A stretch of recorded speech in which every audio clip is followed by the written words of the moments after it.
สบายดีนะเออมื้อนี้อาจารย์จะมาเว้า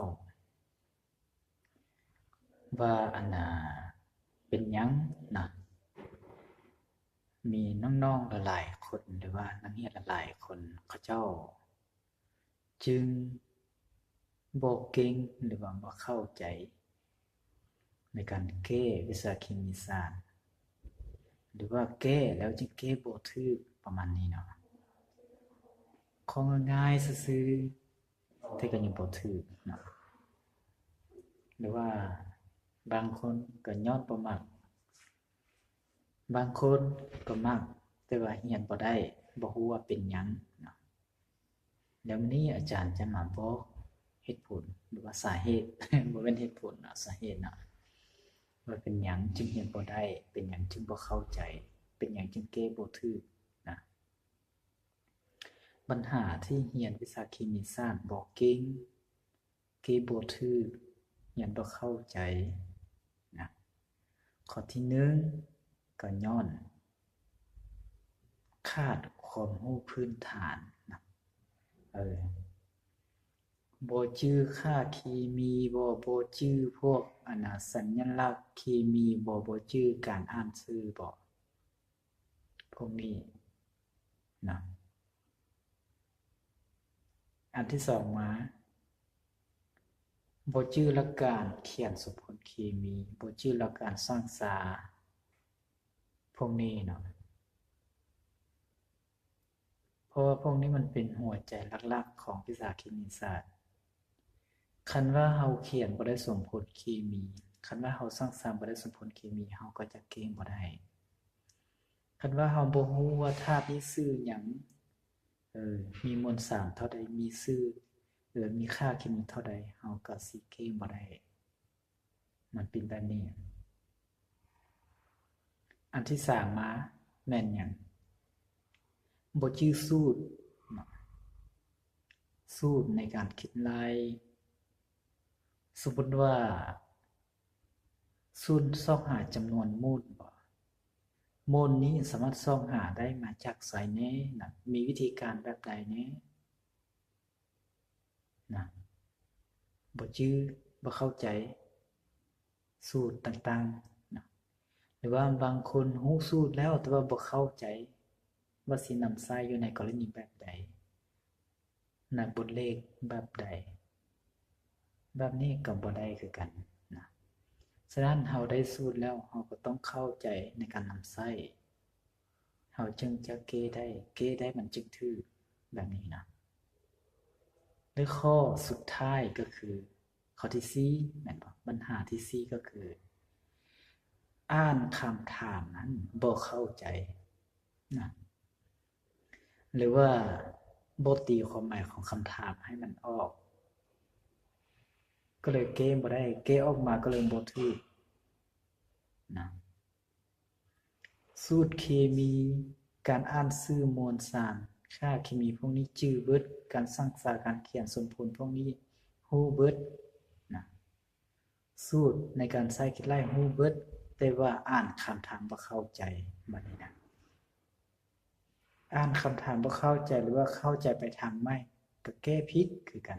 บัดนี้นะคันว่าแก้ผิดแล้วสิได้หยังบัดนี้แก้ผิดก็คือผิดแม่นบ่มันสิไปได้คะแนนมันเป็นแบบนี้ฉะนั้นหัวใจของในการแก้นะเราก็ต้องอ่านคำถามให้เข้าใจดีๆก่อนเราตีความหมายของมันให้เข้าใจดีๆก่อนเราจึงแก้ได้เราแก้ได้เราจึงแก้ถูกต้องตามที่ความหมายของคำถามที่ต้องการนั่นถ้าว่าเราบ่แก้ตามอันน่ะคำถามต้องการมันก็บ่ถูกบ่แม่นจุดประสงค์ของเขานะให้พวกน้องคิดว่าคำถามและจากคำตอบหรือว่าบทเก้นะมันคือกันกับคนสองคนนะคนสองคนคำถามก็คือ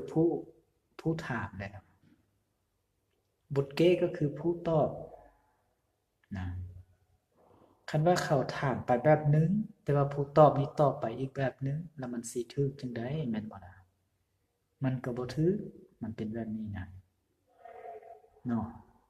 ฉะนั้นมื้อนี้อาจารย์มาบอก4วิธีหรือว่า4เฮ็ด4สาเหตุเนาะที่เฮ็ดให้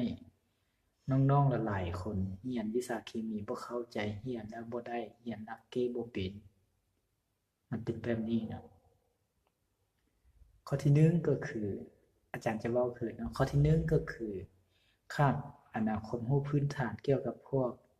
การอ่านชื่อการจื่อสัญลักษณ์เคมีนะการจื่อมวลสารอะตอมการจื่อค่าเคมีของพวกนี้นะในเมื่อเฮาขาดพวกนี้เฮาบ่จื้อพวกนี้แล้วเฮาสิไปเขียนสมผลได้จังได๋แม่นบ่ล่ะเฮาสิรู้จังได๋ว่าธาตุนี้ปฏิกิริยากับธาตุนี้แล้วมันได้ธาตุใดเกิดขึ้นเนาะเฮาก็บ่รู้คันว่าเฮาบ่รู้มวลสารอะตอมแล้วเฮาไปแก้เฮาก็บ่รู้สิเอาหยังมาแทนใส่บัดนี้คันว่าเฮาอ่านชื่อบ่เป็นเฮาไปเก็บบนเลขเขาเจ้าให้แต่ชื่อมาเฮาอ่านบ่เป็นเขาให้ชื่อมาเฮาอ่านเป็นแต่ว่าเฮาบ่รู้ว่าสูตรที่เขาเจ้าอ่านชื่อแบบนี้มันเขียนแบบใดเฮาก็เก็บบ่เป็นคือกันนะมันเป็นแบบนี้ฉะนั้นข้อที่1ก็คือการอ่านชื่อการจื่อสัญลักษณ์เคมีนะการจื่อสัญลักษณ์เคมีการอ่านชื่อของมันแล้วก็การจื่อมวลสารอะตอมแล้วก็ค่าเคมีของมันนะบัดนี้ข้อที่2ก็คือการเขียนสมผลเคมีและก็การสร้างสารสมผลเคมีนะถ้าว่าเฮาเขียนสมผลเคมีบ่ได้เฮาสร้างสารบ่เป็นเฮาก็เก็บบนเลขบ่ถูกคือกันเก็บบ่ได้คือกันมันเป็นแบบนี้นะแล้วบัดนี้ตัวที่3ดิตัวที่3ก็คือสูตรคิดลายต่างๆเนาะอาจารย์ได้เว้าไปแล้วแต่อันนี้อาจารย์เว้าคืนเน้นย้ำคืนนะสูตรคิดลายต่างๆคันว่าเฮาจื้อได้แต่เฮานำใช้บ่เป็นเฮาก็เก็บบ่ได้คือกันเก็บบ่ถูกคือกันนะเฮาต้องจื้อสูตรต้องรู้วิธีนำใช้ของมันวิธีคิดลายของมันนะรู้ว่าสูตรตัวนี้มันใช้สามารถใช้เข้าได้กับเลขแบบใดบทเลขแบบใดเนาะเฮาจึงได้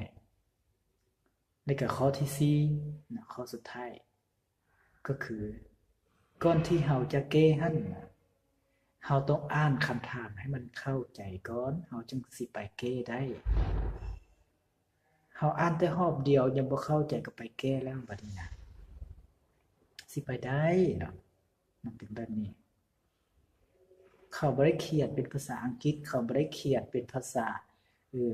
ประเทศอื่นภาษาต่างประเทศเขาเขียนเป็นภาษาลาวแม่นบ่ล่ะเป็นหยังเฮาอ่านแล้วจึงบ่เข้าใจ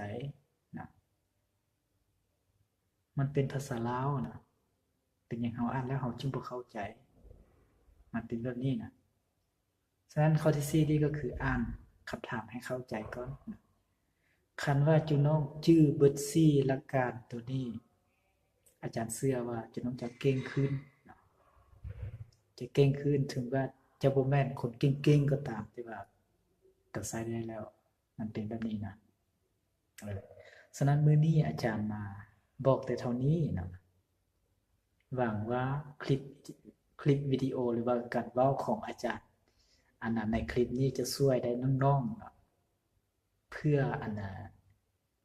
ค้นหาตัวเองเบิ่งหรือว่าถามตัวเองเบิ่งว่าตัวเองนี่ยังขาดอยู่ข้อใด1ใน4ข้อนี่นะหรือว่าขาดทั้ง4ข้อบ่